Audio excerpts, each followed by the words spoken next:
Hi you guys, I am chatting today about one of my favorite subjects, which is homeschool.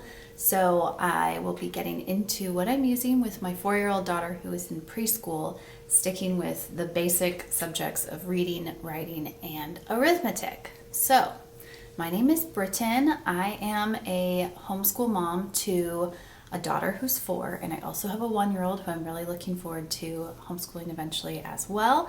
So this year she is just going through all of the basics as far as letters and numbers go. We keep it super simple in our homeschool, and I like to keep our time together that's like focused learning for maybe 20 to 30 minutes a day. Oftentimes that's broken up over the course of the day if she asks for, an extra activity. She seems to be one of those people who likes workbooks, so I do have some of that stuff just available to her as well. My daughter also goes to a local preschool a couple days a week, and I made that choice because she's really social, like way more than I am. So I thought she'd like to be around other kids.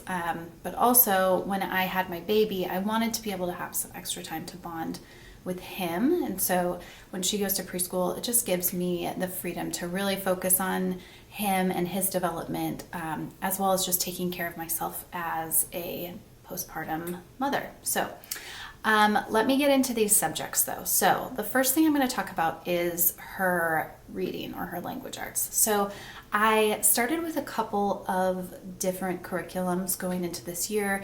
I had really high hopes for Sunlight, and I collected that curriculum. I had it ready to go and got about halfway through it and just decided that it wasn't working. And I can get into that even more in another video maybe, but for me it just wasn't kind of hitting on the subjects that I personally felt like my daughter needed, so it just wasn't a good fit for us.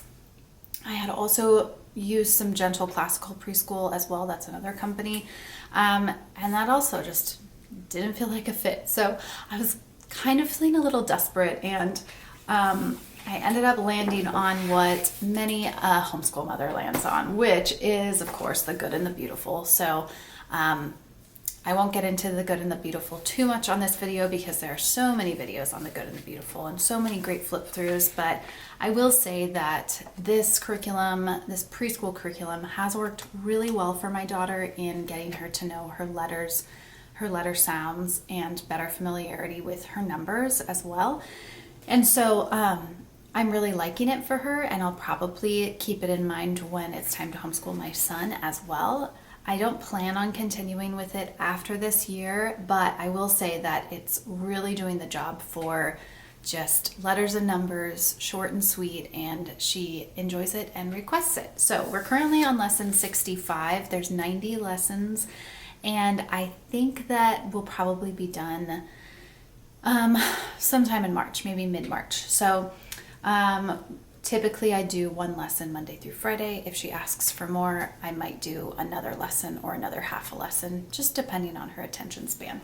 But yeah, overall, I really like this. The other thing that I just started with quite recently, because I thought she was ready for it, was this book, which is Teach Your Child to Read in 100 Easy Lessons, which this is actually an earlier edition, of course, but this is actually the book that I learned how to read with, and I have really sweet memories of my grandma teaching me to read with this book. So it's truly a classic, and it's just teaching over letter, what am I trying to say? Letter names and sounds. It's really just reading sounds. So she's learning how to read these as sounds and has started to sound out actual words, which as a mom, that's like, oh my gosh, incredibly exciting. So I am glad this is working. It can be a little repetitive, but it's incredibly effective. So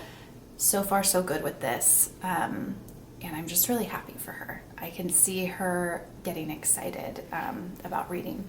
Now I'm getting misty-eyed, but we are really liking that.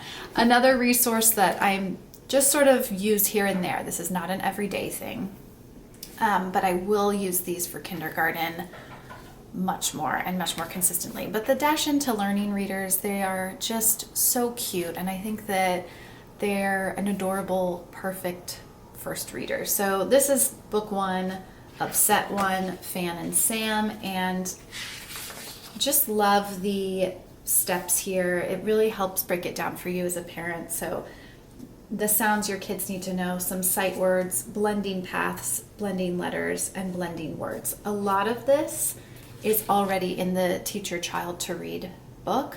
So I'm just using this in support of that book. And as she's getting better with sounding out words, I'm able to slowly go through some of this with her as well. She hasn't completed the book, but I'll just kind of open a page and have her sound out a couple of the words.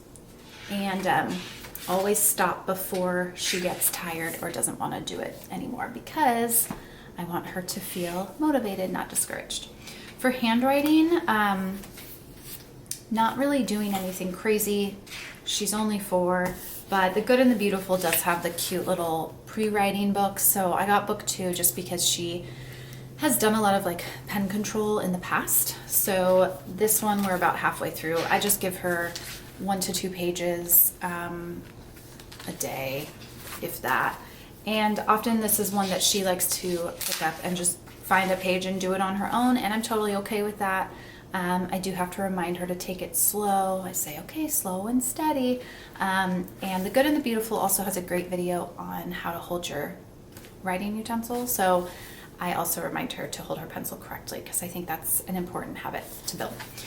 So that was reading, writing, and now for math.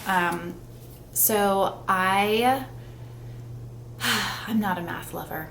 And I don't know exactly why that is. Of course, there's always just personal preference, but it's my heart that she learns to love numbers and appreciate math. Now I love math for practical reasons. Like, I really like crunching numbers and like practical math as far as budgeting goes. Like, that's the type of thing that I enjoy. But as far as higher math, that was never my bent, but I just want to build a good foundation for her. So I started Preschool Math at Home by Kate Snow. Probably way too early, because yeah, try not to be an overachiever, but I think I was overachieving there. But we've gone through it incredibly slow. I started her when she was 2.5. Now I'm like, that was crazy. So anyway, we just do these little activities in here. It gives you a really good number foundation, number sense, like subitizing, which is the ability to just look at this, for example, and know that it's 3, or to look at, 3 objects and know that it's 3. Just that type of skill that you don't realize is something that you have to learn, but gives you different games and tools to use to teach your kids things like that. And then right now it's going over recognizing numerals. So she's already pretty good at that, but I'll just pull an activity from here and we'll practice it. And I really like this book. It's definitely one I'm going to keep and use with my next baby. Another one that we really like are the Kumon workbooks. This is not an everyday thing. It's just if she wants a little extra, or if I think she might need a little extra reminding of a specific number. So this is just numbers 1 through 10. The next one is numbers 1 through 30. And I like to just have these on hand, and she really likes them. And I think that these Kumon workbooks do a really good job of like leading the child through the path of learning. They're not too fast, and there's a good amount of repetition, but also some good like color and fun illustrations as well, but not super busy. So another math workbook I have is from Rod and Staff Publishing. I was just really attracted to these little workbooks. They have a lot of fun vintagey illustrations inside. They're all black and white, and this is kind of I think it's like a kindergarten level, but it's just a workbook of activities. So really like this one. Sorry, I'm distracted because there's a trash truck outside. garbage truck. Anyway, so we'll do 1 or 2 of these now and then, probably once or twice a week. And this is just a fun, cute one. It also incorporates like coloring and cutting, so a lot of good like fine motor skills. Okay, sort of in the math vein, and this will be the last resources that I'll share, but a subject that I really love is logic, and so I wanted to get my daughter started on logic puzzles as soon as I could, because I think that logic is incredibly important just in daily life, not just math, but just general reasoning and all that good stuff. So I have 2 books from the Critical Thinking Co.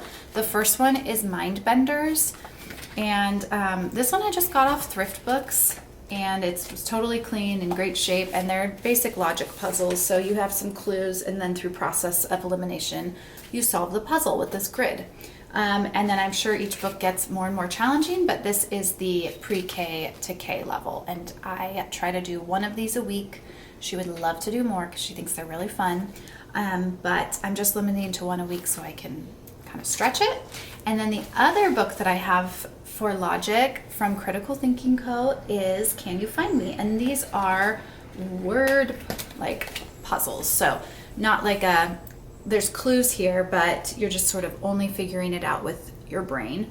And so I'll just read the clues and then kind of help her with leading questions solve the puzzle. Often she can do it by herself, but often it takes a little bit of like extra questioning from me. So yeah, this is a really fun book. It goes through subjects like science, social studies, reading, and math, and there's different puzzles for each of those subjects. So those are just some of the resources that we're using right now, and we're kind of, you know, mid-year and wrapping up some of these books. For example, The Good and the Beautiful, I think we'll be done with pretty soon, and I have some ideas of what I want to finish the year with. Nothing quite as academic, and probably more just fun learning social studies type things. Like I would love to give her kind of a context of like her place in the world, as far as, you know, I live in Washington State and in the United States of America on Earth in, you know, such and such what universe? I don't know, sorry, my brain. But I just want to kind of give her that sort of sense of place. I'd love to give her a sense of time as well, and kind of have her understand that there's like a timeline of history.